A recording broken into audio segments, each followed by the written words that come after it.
नमस्कार साथियों, एक बार फिर से सभी लोगों का स्वागत है मीमांसा क्लासेस के ऑनलाइन प्लेटफॉर्म पर। और मीमांसा क्लासेस के ऑनलाइन प्लेटफॉर्म पर जो ये आज की हमारी क्लास रहने वाले हैं, उसका जो विषय है वो है प्रधानमंत्री के संबंध में कुछ विशेष तथ्यों को हम जानेंगे। इसके अतिरिक्त जो आरएएस की तैयारी कर रहे हैं, आरपीएससी के द्वारा लिए जाने वाले एग्जाम आरएएस की तैयारी कर रहे हैं, उन लोगों के लिए एक विशेष अलग से टॉपिक रहेगा। राजस्थान के मुख्यमंत्रियों के बारे में कुछ विशेष तथ्य। राज्य की मंत्रिपरिषद और संघ की मंत्रिपरिषद, संघ की मंत्रिपरिषद और राज्य की जो मंत्रिपरिषद है उसके बारे में संवैधानिक जो प्रावधान है, राज्य की जो मंत्रिपरिषद है उसके बारे में संवैधानिक प्रावधानों के बारे में बहुत ही विस्तार से हम पिछली क्लासेस में चर्चा कर चुके हैं। लेकिन हम जब परीक्षा का पैटर्न देखते हैं तो ये पाते हैं कि जो विशेष रूप से राज्य की सिविल सेवा परीक्षाएं हैं वहां पर प्रधानमंत्री और मुख्यमंत्री के बारे में कुछ तथ्यों के बारे में भी प्रश्न पूछ लिए जाते हैं। तो इसी कारण से प्रधानमंत्री और मुख्यमंत्री के बारे में विशेष तथ्य जो हमें परीक्षा के उपयोग से जरूरी हैं, उनको हमने एक अलग से क्लास में रखा है। तो संघ और राज्य की मंत्री परिषद के बारे में, संवैधानिक प्रावधानों के बारे में तो हम पिछली क्लास में बात कर चुके हैं। आज हम केवल और केवल प्रधानमंत्री और मुख्यमंत्री के बारे में कुछ ऐसे तथ्यों के बारे में जानेंगे जो हमें परीक्षा के उपयोग के लिए क्या होने चाहिए, याद होने चाहिए, क्योंकि इस प्रकार के प्रश्न अक्सर विशेष रूप से स्टेट की जो सिविल सेवा परीक्षाएं हैं उनमें पूछ लिए जाते हैं। तो एक अलग क्लास यहां हमने रखी है। क्लास को प्रारंभ करने से पहले हर क्लास की तरह मैं आपको याद दिला दूं, पॉलिटी स्पेशल बैच के अंतर्गत आज की हमारी क्लास है और इस पॉलिटी स्पेशल बैच में भारतीय संविधान या भारत की राज्य व्यवस्था से संबंधित सभी जो टॉपिक्स हैं उनको एक प्लेलिस्ट के माध्यम से रखा गया है। मीमांसा क्लासेस के यूट्यूब चैनल पर जब आप जाएंगे तो वहां एक प्लेलिस्ट आपको उपलब्ध होने वाली है पॉलिटी स्पेशल बैच नाम से, और उस प्लेलिस्ट में आपको भारत के संविधान से संबंधित ऐसे सभी टॉपिक्स जो सिविल सेवा की परीक्षाओं में या प्रतियोगी परीक्षाओं में पूछे जाते हैं एक नियोजित रूप से और व्यवस्थित क्रम से आपको प्राप्त होने वाले हैं।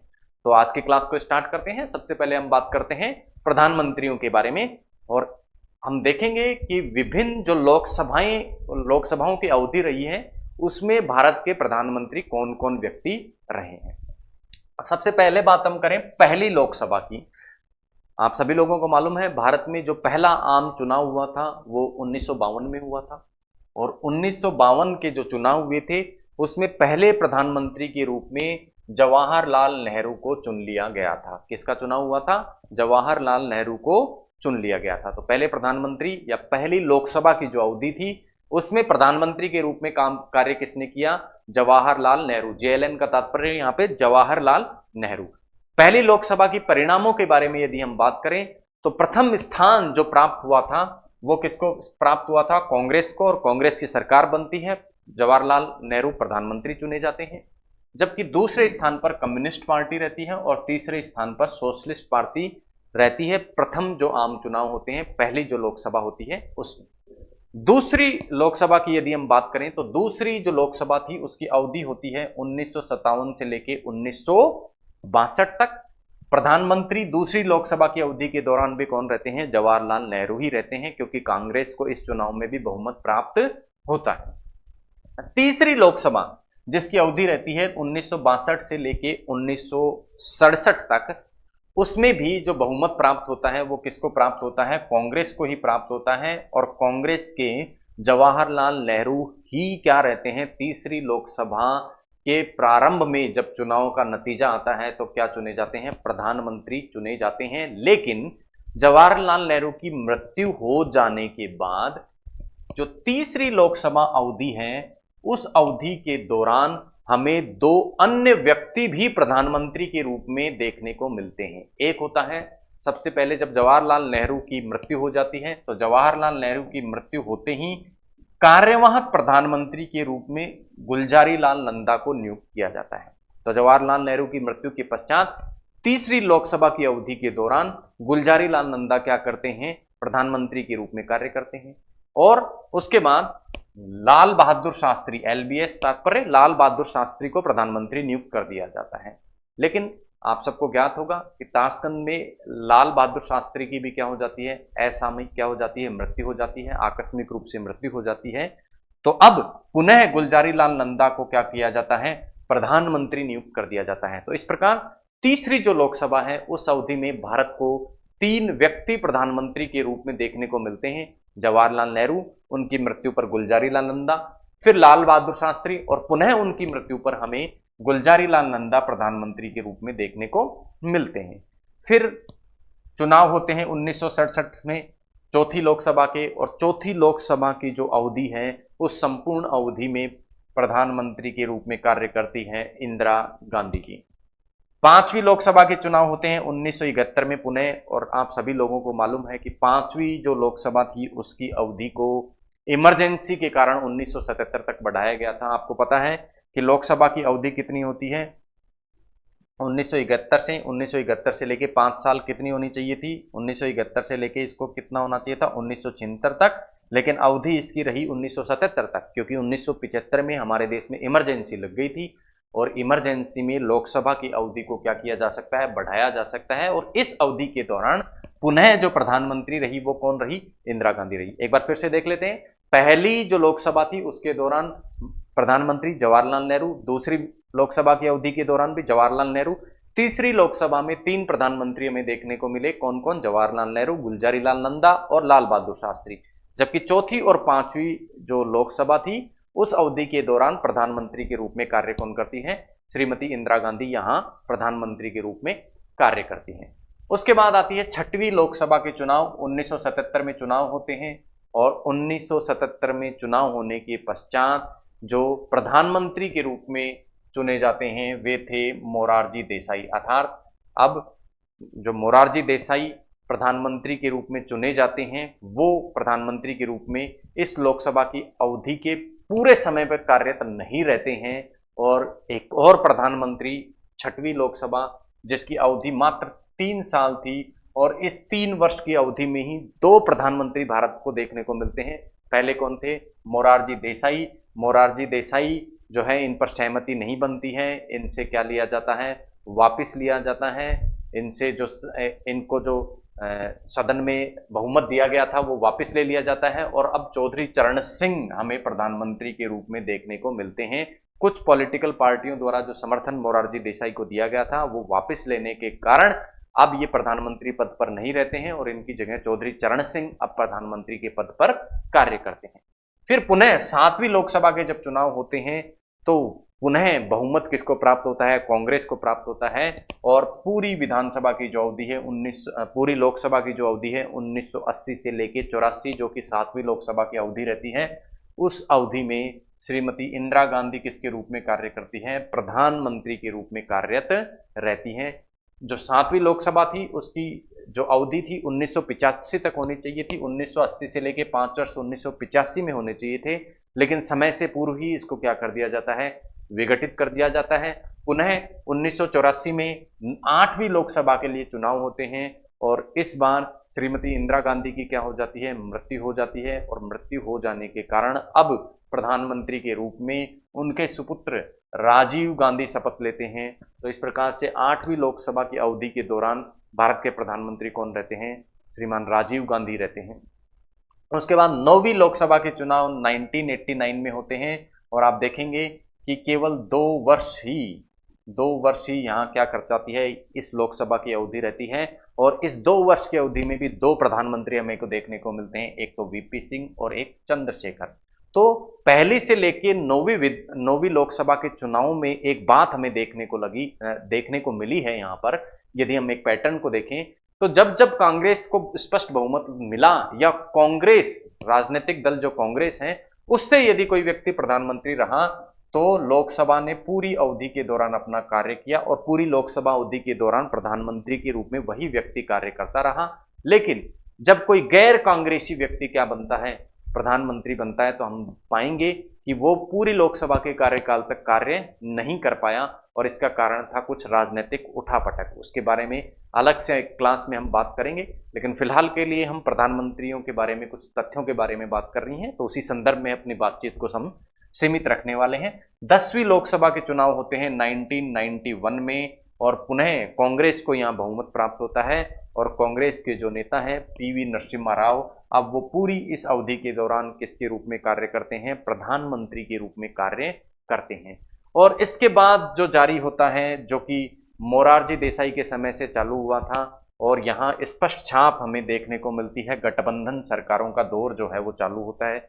गठबंधन सरकारें मतलब जब किसी एक राजनीतिक दल को स्पष्ट रूप से बहुमत नहीं मिलता है तो उसे अन्य राजनीतिक दल का समर्थन आवश्यक होता है और उस समर्थन के आधार पर किसी व्यक्ति को प्रधानमंत्री बनाया जाता है। और ऐसा समर्थन क्या होता है, गठबंधन सरकारों में ऐसा समर्थन समय समय पर तत्कालीन परिस्थितियों के हिसाब से वापस ले लिया जाता है, तो सरकारें गिर जाती हैं या प्रधानमंत्री बदल दिए जाते हैं। ऐसा ही 11वीं लोकसभा की अवधि के दौरान हुआ। केवल 2 वर्ष इसकी अवधि रही और इस 2 वर्ष की अवधि में भी 3 प्रधानमंत्री हमें देखने को मिले, अटल बिहारी वाजपेयी, HD देवगौड़ा और इंद्र कुमार गुजराल। पुनः इस राजनीतिक उठापटक के दौर में 12वीं लोकसभा के चुनाव होते हैं। 1998 से लेके 1999 अर्थात केवल 1 वर्ष इस 12वीं लोकसभा की अवधि रहती है और इस दौरान प्रधानमंत्री के रूप में कार्य करते हैं अटल बिहारी वाजपेयी।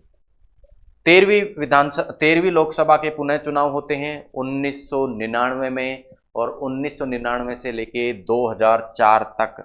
अब पहला ऐसा मौका था जब कोई गैर कांग्रेसी प्रधानमंत्री पूरे कार्यकाल तक क्या करता है, कार्य करता है प्रधानमंत्री के रूप में, और वो थे अटल बिहारी वाजपेयी, जिन्होंने 1999 से लेके 2004 तक प्रधानमंत्री के रूप में अपना कार्यकाल सफलतापूर्वक पूरा किया।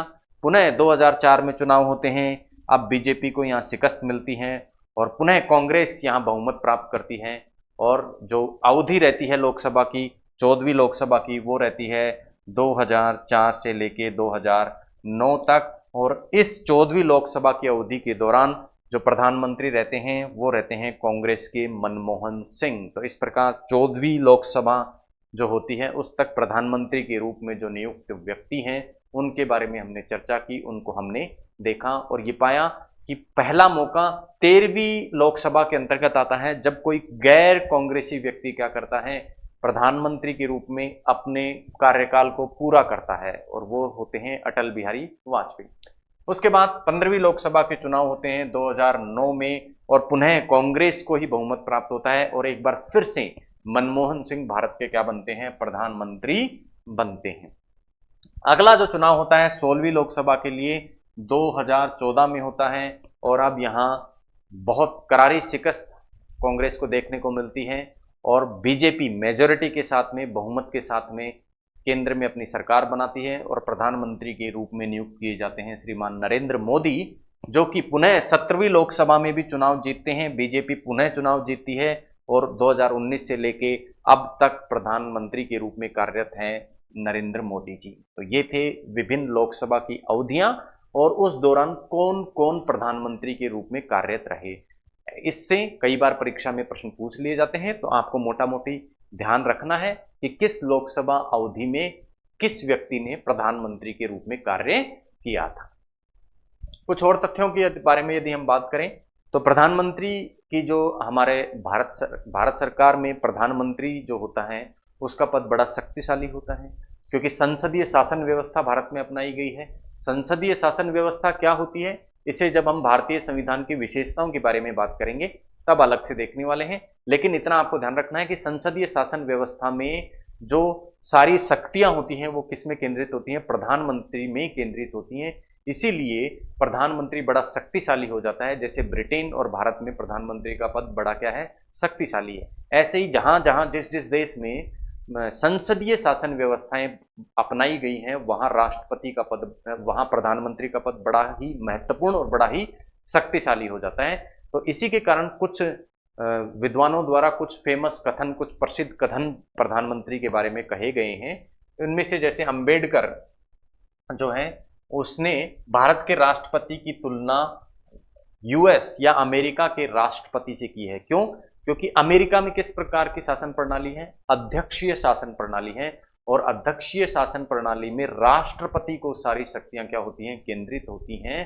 तो इसीलिए भारत के प्रधानमंत्री और अमेरिका के राष्ट्रपति की शक्तियों की तुलना करते हुए अंबेडकर ने अमेरिका के राष्ट्रपति से भारत के राष्ट्रपति की तुलना की।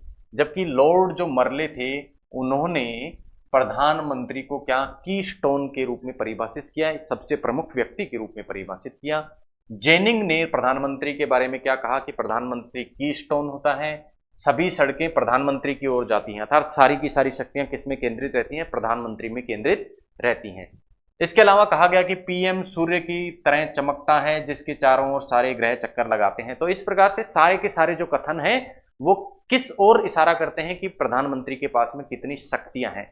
तो इन शक्तियों को दर्शाने के लिए अलग अलग विद्वानों द्वारा कुछ अलग अलग कथन कहे गए हैं। तो इन कथनों को परीक्षा में पूछा जा सकता है, तो इन कथनों को आपको ध्यान रखना है।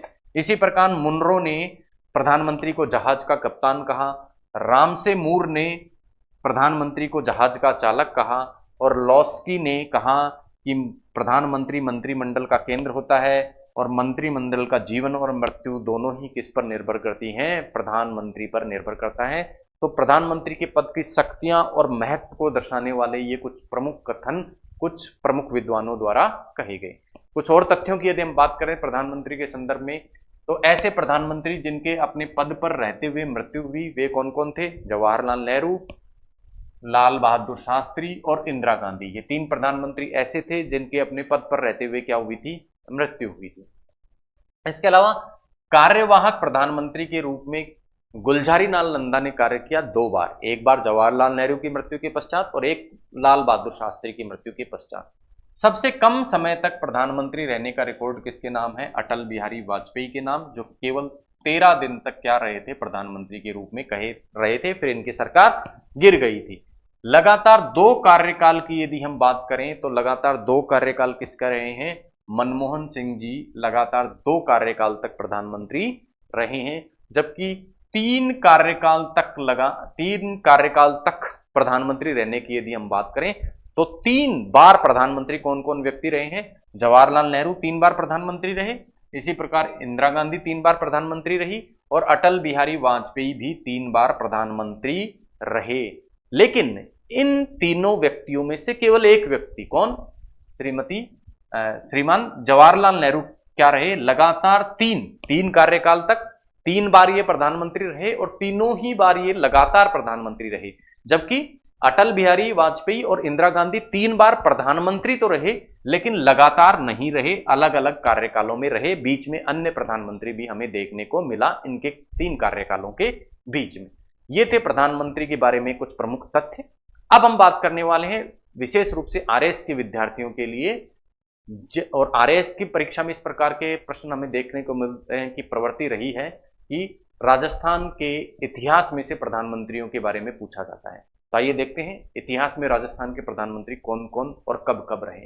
पहली विधानसभा की यदि हम बात करें, अवधि थी 1952 से लेकर 1957 तक, और पहले आम चुनाव भी 1952 में राजस्थान में होते हैं। तो पहले जो निर्वाचित मुख्यमंत्री के रूप में चुने जाते हैं वो कौन होते हैं, टीकाराम पालीवाल।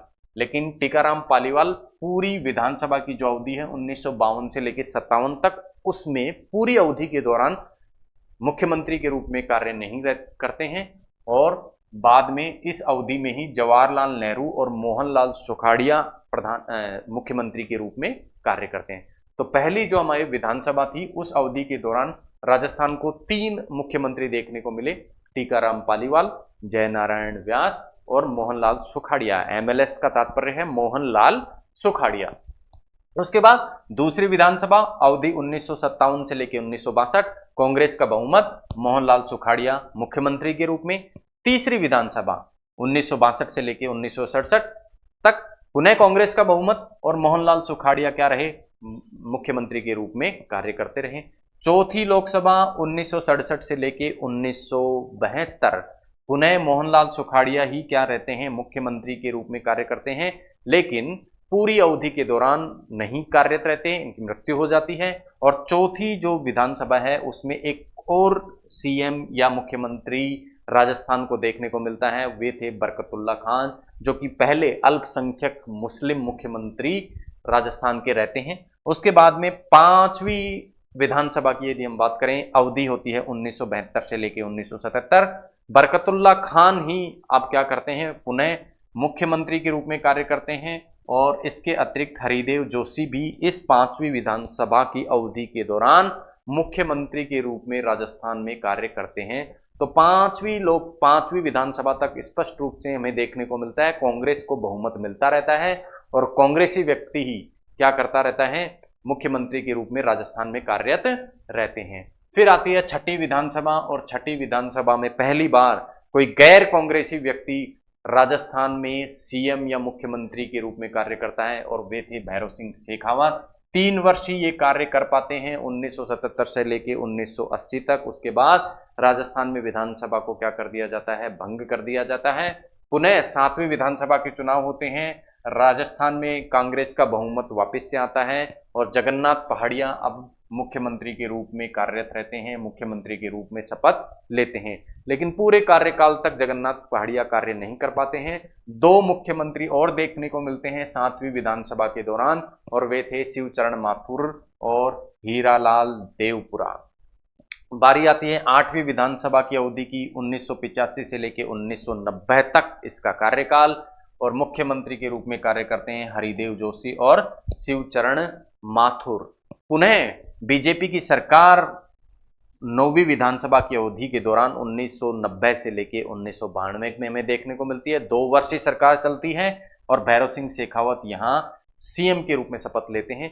तो पुनः संघ के जो केंद्र सरकार में जो पैटर्न हमें देखने को मिला था वही हमें यहाँ देखने को मिलता है कि जब जब किसी गैर कांग्रेसी व्यक्ति द्वारा मुख्यमंत्री के रूप में कार्य किया गया तो वो पूरी विधानसभा की अवधि के दौरान कार्य नहीं कर पाया। 6वीं विधानसभा में हमने देखा कि भैरव सिंह शेखावत 1977 से लेकर 1980 3 वर्ष तक ही कार्य कर पाए, जबकि पुनः 9वीं विधानसभा के अंतर्गत भैरव सिंह सरकार केवल 2 वर्ष तक ही कार्य कर पाती है। 10वीं विधानसभा पहली ऐसी विधानसभा होती है जब कोई गैर कांग्रेसी व्यक्ति सीएम के रूप में अपना कार्यकाल पूरा करता है। तो इस प्रकार से केंद्र सरकार और राज्य सरकार में, राजस्थान की सरकारों में हमें एक समानता का पैटर्न देखने को मिलता है कि प्रारंभ में कांग्रेस को स्पष्ट बहुमत प्राप्त होता है, कांग्रेसी व्यक्ति पीएम और सीएम के रूप में कार्य करते हैं, लेकिन जब गैर कांग्रेसी व्यक्ति सीएम या पीएम के रूप में कार्य करता है तो वो अपना कार्यकाल पूरा नहीं कर पाता है। लेकिन 1990 के आसपास तक आते आते स्थिति क्या हो जाती है कि गैर कांग्रेसी व्यक्ति भी सीएम या पीएम के रूप में अपना कार्यकाल पूरा करते हैं। 11वीं विधानसभा अवधि 1999 से लेकर 2003 श्रीमान अशोक गहलोत मुख्यमंत्री के रूप में कार्य करते हैं। 12वीं विधानसभा 2003 से 2008 वसुंधरा राजे क्या करती हैं, सीएम के रूप में कार्य करती हैं। 13वीं विधानसभा 2008 से लेकर 2013 पुनः अशोक गहलोत सीएम के रूप में। 14वीं विधानसभा 2013 से 18 वसुंधरा राजे सीएम के रूप में, मुख्यमंत्री के रूप में कार्य करती हैं। तो हम देखेंगे पैटर्न कि 1993 के बाद में यदि हम पैटर्न देखें तो एक बार बीजेपी और एक बार कांग्रेस के मुख्यमंत्री हमें यहां देखने को मिलते हैं। 15वीं विधानसभा की हम बात करें तो 2018 से लेकर अब तक और अशोक गहलोत जी इस वक्त क्या कर रहे हैं, मुख्यमंत्री के रूप में कार्यरत हैं। कुछ और तथ्यों की यदि हम बात करें राजस्थान के सीएम के बारे में तो जैसा मैंने आपको बताया पहला जो आम चुनाव हुआ था वो राजस्थान में 1952 में हुआ था, लेकिन पहले जो मुख्यमंत्री थे वो उससे पहले ही चुन लिए गए थे। तो पहले जो मुख्यमंत्री थे वो निर्वाचित नहीं थे, वो कौन थे, मनोनीत थे, और वो कौन थे, हीरालाल शास्त्री।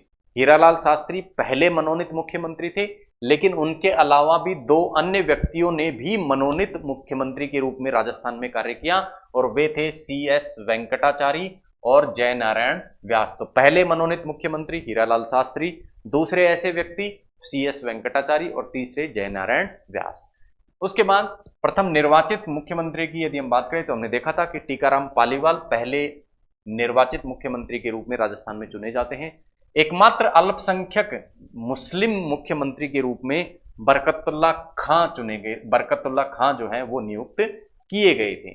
न्यूनतम कार्यकाल की यदि हम बात करें, सबसे कम कार्यकाल की यदि हम बात करें तो हीरालाल देवपुरा ऐसे व्यक्ति रहे थे जिन्होंने सीएम के रूप में, राजस्थान के सीएम के रूप में सबसे कम कार्यकाल गुजारा, 17 दिन तक केवल ये सीएम रहे। अधिकतम कार्यकाल की यदि हम बात करें तो मोहनलाल सुखाड़िया 4 बार राजस्थान के मुख्यमंत्री रहे और कुल 17 साल ये राजस्थान के मुख्यमंत्री के रूप में कार्यरत रहे। तो इनका कार्यकाल मुख्यमंत्री के रूप में अब तक सबसे ज्यादा है, इसीलिए इन्हें आधुनिक राजस्थान का निर्माता भी कहा जाता है। 2 अवधियों में 2 बार सीएम के रूप में कार्य करने वाले व्यक्ति हैं। एक तो जयनारायण व्यास, एक बार मनोनीत व्यक्ति के रूप में, मनोनीत सीएम के रूप में इन्होंने कार्य किया, जबकि एक बार निर्वाचित सीएम के रूप में इन्होंने कार्य किया। इसी प्रकार बरकतुल्ला खां भी 2 बार मुख्यमंत्री के रूप में कार्य करते हैं। शिवचरण माथुर और वसुंधरा राजे और हरिदेव जोशी, ये सभी ऐसे व्यक्ति हैं जिन्होंने दो बार मुख्यमंत्री के रूप में राजस्थान में कार्य किया। इस प्रकार के प्रश्न आरपीएससी में विशेष रूप से पूछे जाते हैं, तो आपको ये ध्यान रखने हैं कि किन किन व्यक्तियों ने तो 2 बार और किन किन व्यक्तियों ने 3 या 4 बार मुख्यमंत्री के रूप में राजस्थान में कार्य किया। 3 बार मुख्यमंत्री के रूप में भैरव सिंह शेखावत ने कार्य किया। इन 3 बार के कार्यकाल में 2 कार्यकाल तो इनके क्या रहे, लगातार रहे, जबकि एक कार्यकाल लगातार के बाद अन्य पीरियड में रहा। 4 बार मुख्यमंत्री के रूप में कार्य करने वाले केवल एकमात्र ही व्यक्ति राजस्थान में अब तक रहे हैं सीएम के रूप में, वे थे मोहनलाल सुखाड़िया, जिन्होंने 4 बार मुख्यमंत्री के रूप में कार्य किया। अब राजस्थान में जो चुनाव हुए हैं उसमें हमने देखा कि प्रारंभ में कांग्रेसी जो व्यक्ति थे वे सीएम के रूप में शपथ लेते हैं, कांग्रेस को स्पष्ट रूप से बहुमत प्राप्त होता है, लेकिन धीरे धीरे स्थिति में परिवर्तन आता है। तो आइए एक नजर डालते हैं राजस्थान में चुनाव के इतिहास के बारे में कि किस किस प्रकार से सीएम का चुनाव राजस्थान में होता है, क्योंकि यहां से भी प्री में तो नहीं लेकिन मेंस परीक्षा में, आरएएस मेंस परीक्षा में यहां से सवाल पूछे जाते हैं। तो आइए बात करते हैं 1952 से लेकर 1967 तक की अवधि की। यदि हम बात करें तो राजस्थान में कांग्रेस को किसी प्रकार की चुनौती का सामना नहीं करना पड़ता है और स्पष्ट रूप से कांग्रेस को बहुमत प्राप्त होता है 1952 से लेके 1967 तक। 1967 में पहली बार राजस्थान में कांग्रेस को चुनौती मिलती है। वो चुनौती दी जाती है जनसंघ, एक पार्टी होती है, उसके जो भैरव सिंह शेखावत होते हैं उनके द्वारा, और स्वतंत्र पार्टी जो कि राज परिवार, जयपुर राज परिवार की जो गायत्री देवी थी उनके द्वारा स्वतंत्र पार्टी बनाई जाती है। तो इन दोनों पार्टियों ने मिलकर पहली बार क्या दी, कांग्रेस को चुनौती प्रदान की और ये बहुमत के निकट भी पहुंच गए थे, लेकिन सरकार नहीं पाए थे। तो 1952 से और 67 तक तो किसी प्रकार की चुनौती ही कांग्रेस के सामने नहीं थी। 67 में पहली बार चुनौती का सामना किया गया। किसने चुनौती दी? जनसंघ के भैरव सिंह जी और स्वतंत्र पार्टी के श्रीमती गायत्री देवी द्वारा चुनौती दी गई, लेकिन बहुमत तक ये नहीं पहुंच पाए। तो 1977 तक की यदि हम बात करें तो यानी कि 5वीं विधानसभा तक की यदि हम बात करें तो राजस्थान में लगातार कांग्रेस की सरकार कार्यरत रहती है, कांग्रेस की सरकार बहुमत प्राप्त करती है। 1975 में देश में आपातकाल लगता है और 1977 में आपातकाल के मद्देनजर और राज्य में लगे राष्ट्रपति शासन के कारण राजस्थान में एक नया चेहरा लोकप्रिय होता है और वे थे भैरव सिंह जी शेखावत। तो भैरव सिंह जी शेखावत राष्ट्रपति शासन और आपातकाल की पृष्ठभूमि में राजस्थान में लोकप्रिय होते हैं और 1977 में भैरव सिंह शेखावत जो कि जनता पार्टी से क्या करते हैं, चुनाव लड़ते हैं। 200 में से 151 सीटों के साथ में बड़ा बहुमत राजस्थान में प्राप्त करते हैं और सीएम के रूप में चुन लिए जाते हैं 1977 में। लेकिन केंद्र में हम देखें तो वहां इंदिरा गांधी की सरकार होती है 1980 में और शेखावत की सरकार को, भैरव सिंह शेखावत सरकार को इंदिरा गांधी क्या कर देती है 1980 में, अपना कार्यकाल पूरा करने से पहले ही क्या कर देती है, बर्खास्त कर देती है। 1980 में जब लोकसभा को क्या कर दिया, विधानसभा को विघटित कर दिया जाता है तो आवश्यकता होती है पुनः चुनाव की। 1980 में समय से पहले चुनाव होते हैं और इस चुनाव में पुनः कांग्रेस की क्या होती है, जीत होती है और कांग्रेसी व्यक्ति पुनः क्या करता है, राजस्थान के सीएम के रूप में शपथ लेता है। 1984 में इंदिरा गांधी की क्या हो जाती है, हत्या हो जाती है। एक बड़ी सहानुभूति कांग्रेस के लिए देश में क्या होती है, उत्पन्न होती है और इस सहानुभूति की लहर में पुनः राजस्थान में कांग्रेस क्या कर जाती है, चुनाव जीत जाती है 1985 में। तो 1985 से लेके 1990 तक पुनः कांग्रेस का शासन राजस्थान में रहता है। लेकिन 1990 में पुनः क्या होता है, गैर कांग्रेसी व्यक्ति यानी कि भैरव सिंह शेखावत, उनका नेतृत्व होता है और उनके नेतृत्व में बीजेपी और जनता दल दोनों मिलकर राजस्थान में 140 सीट जीत लेती हैं और इसके कारण राजस्थान में अब पुनः गैर कांग्रेसी सरकार बनती है और शेखावत, भैरव सिंह शेखावत मुख्यमंत्री के रूप में क्या करते हैं, पद ग्रहण करते हैं। लेकिन बीच में ही जनता दल क्या कर लेती है, भैरों सिंह शेखावत से समर्थन क्या कर लेती है, वापिस ले लेती है। और इस समर्थन वापसी के बावजूद भी भैरों सिंह शेखावत की जो राजनीतिक कौशल है उसके कारण इनकी सरकार जो है वो बनी रहती है। लेकिन 1990 में बाबरी मस्जिद कांड भारत में हो जाता है, जिसमें मस्जिद को क्या कर दिया जाता है, गिरा दिया जाता है। और इस बाबरी मस्जिद कांड के मद्देनजर केंद्र सरकार में जो कांग्रेसी पीएम होते हैं नरसिम्हा राव, वो भैरों सिंह शेखावत सरकार को क्या कर देते हैं, निलंबित कर देते हैं और राजस्थान में राष्ट्रपति शासन लगा देते हैं। राष्ट्रपति शासन लग जाता है तो 1993 में पुनः क्या होते हैं, चुनाव होते हैं राजस्थान में। और इन जो पुनः चुनाव हुए उसमें पुनः बीजेपी के भैरों सिंह शेखावत बड़े चेहरे के रूप में उभरते हैं और पुनः एक बार भैरों सिंह शेखावत राजस्थान में क्या करते हैं, सीएम बनते हैं। शेखावत को अब जनता दल का समर्थन यहां प्राप्त नहीं था, लेकिन फिर भी भैरों सिंह शेखावत ने क्या बनाई, निर्दलीय एमएलए की सहायता से ये क्या कर लेते हैं, सरकार बना लेते हैं। तो इस प्रकार से इनकी सरकार बनती है 1993 के जो चुनाव होते हैं उनमें। 1999 के जो पुनः चुनाव होते हैं उसमें अब बीजेपी क्या कर देती है, चुनाव हार जाती है। और कारण होता है राजस्थान में जो प्याज की कीमतें होती हैं वो बहुत बढ़ रही होती हैं और इसके कारण बीजेपी चुनाव हार जाती है। और अब पहली बार अशोक गहलोत राजस्थान के मुख्यमंत्री के रूप में 1999 में शपथ लेते हैं और 2004 तक अपना सफल कार्यकाल ये पूरा करते हैं। और 2004 के बाद आप देखेंगे तो पाएंगे कि एक बार कांग्रेस और एक बार बीजेपी राजस्थान में क्या बनाती रही है, सरकार बनाती रही है। तो इस पूरे विश्लेषण से एक चीज हमारे सामने निकल कर आती है कि राजस्थान में या तो बीजेपी सरकार बनाती है या कांग्रेस, यानी दो प्रमुख जो राष्ट्रीय दल हैं बीजेपी और कांग्रेस, उनका ही यहां प्रभुत्व हमें देखने को मिलता है। तो राजस्थान में किसी प्रकार के क्षेत्रीय दल का उभार नहीं हो पाया। तो क्षेत्रीय दल का उभार न हो पाने के कुछ कारण हमें जानने होंगे, क्योंकि यहां से प्रश्न एक बार आरएएस मेंस परीक्षा में पूछा जा चुका है। तो इस प्रकार का जो पैटर्न हमें दिखाई देता है कि एक बार कांग्रेस एक बार बीजेपी या दो राष्ट्रीय दलों की सरकार राजस्थान में बनना, उसके पीछे के कारणों की यदि हम बात करें तो राजस्थान में क्षेत्रीय दल का किसी प्रकार का अस्तित्व जो है वो हमें देखने को पीछे समय में नहीं मिला था। उसका कारण क्या था कि एक तो कोई क्षेत्रीय जो दल है उसमें किसी प्रकार का कोई लोकप्रिय नेता नहीं था। दूसरा, क्षेत्रीय मुद्दे जिस प्रकार से दक्षिण भारत में हमें क्षेत्रीय मुद्दे देखने को मिलते हैं, किसी बांध के संदर्भ में, किसी आंदोलन के संदर्भ में जो क्षेत्रीय मुद्दे देखने को मिलते हैं, वैसे क्षेत्रीय मुद्दे हमें राजस्थान में देखने को नहीं मिलते हैं। तो क्षेत्रीय मुद्दों के अभाव और क्षेत्रीय राजनीतिक जो दल हैं उनमें किसी लोकप्रिय नेता के, लोकप्रिय चेहरे के अभाव के कारण राजस्थान में क्षेत्रीय दलों का उभार नहीं हो पाया और दो राष्ट्रीय दल ही यहां क्रमशः सरकार बनाते रहे। अब बात करते हैं राजस्थान में चुनावी जननांकिकी की। जो डेमोग्राफी है राजस्थान की, वो इलेक्शन में किस प्रकार से, चुनावों में किस प्रकार से कार्य करती है। तो देखिए, राजस्थान में कुल जनसंख्या की यदि हम बात करें तो उस कुल जनसंख्या में से लगभग 89% राजस्थान में क्या है, हिंदू हैं, 9% मुस्लिम है और 2% क्या है, अन्य धर्म की आबादी निवास करती है। तो यानी बहुसंख्यक रूप से हिंदू यहां जनसंख्या में है।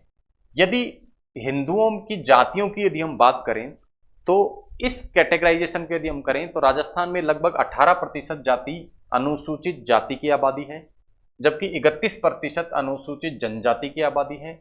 यदि जाट कास्ट को देखा जाए तो वो कास्ट राजस्थान में 12% के लगभग है, राजपूत कास्ट 9% के लगभग, गुज्जर जो कास्ट है वो भी 9% के लगभग, ब्राह्मण राजस्थान में लगभग 7% है और मीणा लगभग राजस्थान में 7% है।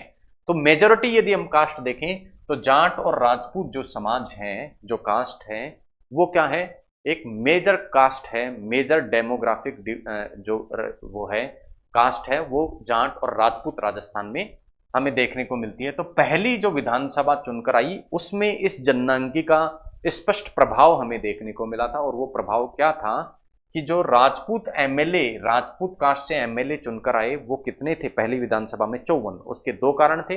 पहला, राजपूत कास्ट की संख्या अधिक होना, और दूसरा, जो हमारे देश में आम चुनाव हुए थे उससे पहले राजतंत्र हमारे देश में था, तो कुछ लोकप्रिय राजा या रजवाड़े भी थे और उनके जो राजा थे वे लोकप्रिय थे, तो वे चुनाव में भी जीतकर आते हैं। जबकि जाट जो एमएलए बनते हैं पहली विधानसभा में, संख्या अधिक होने के कारण भी केवल 12 ही जाट एमएलए बन पाते हैं पहली विधानसभा में। राजपूत एमएलए अधिक होने का कारण मैंने आपको बता दिया। एक तो देसी रियासत के राजाओं द्वारा इनको क्या दिया गया था? समर्थन दिया गया था, इसी कारण, और एक पॉपुलेशन अधिक होने के कारण 54 एमएलए राजपूत कास्ट से पहली विधानसभा में बनते हैं। दूसरी विधानसभा तक आते आते कुछ परिस्थितियां बदलती हैं और राजपूत जो एमएलए होते हैं वो 26 होते हैं दूसरी विधानसभा में, जबकि जाट एमएलए केवल 23 ही हमें देखने को मिलते हैं। परंतु एक परिवर्तन आया कि जाट जो एमएलए थे उनकी संख्या बढ़ती है और राजपूत जो एमएलए हैं उनकी संख्या क्या हो जाती है? घट जाती है। इस प्रकार राजस्थान की राजनीति में दूसरी विधानसभा के आते आते जाटों का जो प्रभाव है वो बढ़ जाता है, जाट जाति का जो प्रभाव है वो बढ़ जाता है। उसके बाद यदि हम बात करें आगे की, तो अधिकांश जो राजपूत एमएलए थे वो बीजेपी से संबंधित थे, जबकि जो जाट एमएलए थे वो किससे संबंधित थे? कांग्रेस पार्टी से संबंधित रहे थे। तो इस प्रकार यदि हम पूरे विश्लेषण से एक तथ्य निकालें, एक बात निकालें, तो हम देखेंगे कि राजस्थान में के चुनावों में ये पूरा डिस्कशन जो मैंने आपको बताया कि इतने जाट एमएलए, इतने राजपूत एमएलए या इतनी अन्य कास्ट का ये रेशो है, वो बताने के पीछे कारण क्या था कि राजस्थान के चुनाव में यदि हम देखेंगे तो जाति एक प्रमुख भूमिका निभाती है। क्यों? क्योंकि हम देख चुके हैं जिस जाति की संख्या अधिक वहां से एमएलए भी चुनकर अधिक मात्रा में आते हैं। इसके अलावा राजस्थान में आरक्षण का जो मुद्दा है वो भी चुनाव में क्या करता है? एक महत्वपूर्ण भूमिका हमें देखने को उसकी मिलती है। विभिन्न जातियां जो है राजस्थान में आरक्षण की मांग करती हैं, जैसे गुर्जर आंदोलन आरक्षण के संदर्भ में हमने देखा था। तो इस प्रकार से राजस्थान की राजनीति में क्या होता है? एक तो आरक्षण का जो मुद्दा है वो एक जातिगत जो मुद्दे हैं वो विशेष अपनी भूमिका निभाते हैं। इसके अलावा जो क्षेत्रीय मुद्दे हैं वो कम भूमिका अपनी रखते हैं और क्षेत्रीय दल भी राजस्थान की राजनीति में अपनी कम भूमिका रखते हैं। लेकिन आने वाले चुनाव में हम देख सकते हैं या हमें देखने को मिल सकता है कि क्षेत्रीय दलों का उभार हो और जो प्रभुत्व है वो राष्ट्रीय दलों का कुछ कम होता हुआ हमें नजर आए। लेकिन ये सब भविष्य के गर्भ में है, इसके बारे में हम कुछ बात नहीं कह सकते। तो आज का जो हमारा टॉपिक है वो इसी स्लाइड के साथ में समाप्त होता है।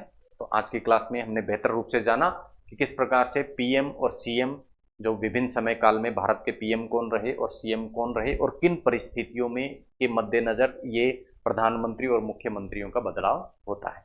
आशा है आज की जो क्लास है उससे जो विभिन्न समयों में प्रधानमंत्री और मुख्यमंत्री के रूप में जो व्यक्तियों ने कार्य किया और किन परिस्थितियों में कार्य किया, इसके बारे में आपकी जो समझ है वो बेहतर हुई होगी। मिलते हैं एक नए विषय के साथ में अगली क्लास में। तब तक के लिए धन्यवाद। जय हिंद।